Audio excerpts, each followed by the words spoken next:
I am Hisham Abdel Khalek, a filmmaker living in Paris, and this is how I'm using my Synology NAS as my main storage and system for editing.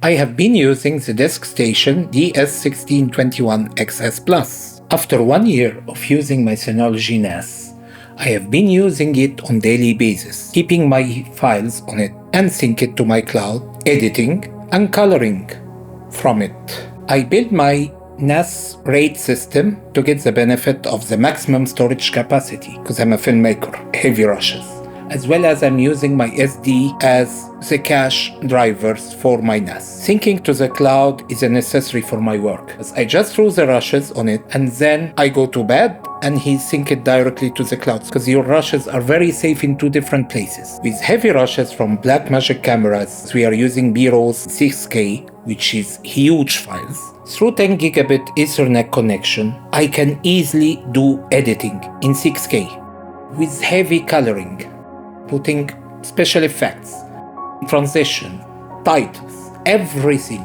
music, without having a single frame rate dropping. Having a complicated timeline like my new documentary I'm working on now, which is 1 hour and 35 minutes with 2 Blackmagic 6K Pro cameras, rushes, and a lot of music, sound samples, effects. I can easily scroll in my timeline, work on it without a single problem. I don't need to look for several hard drives, so I don't need to connect several hard drives. I don't need to find a port to connect these hard drives. Everything is in one location and one place on my NAS. And because we are using in our studio a hybrid system between the NAS and the cloud, so whenever I am done with the rushes, I am sure they are safe and saved on the cloud, so I can easily make more space again on the NAS. After 1 year of working with Synology NAS as my main storage for my films, does it worth it? Yes, indeed.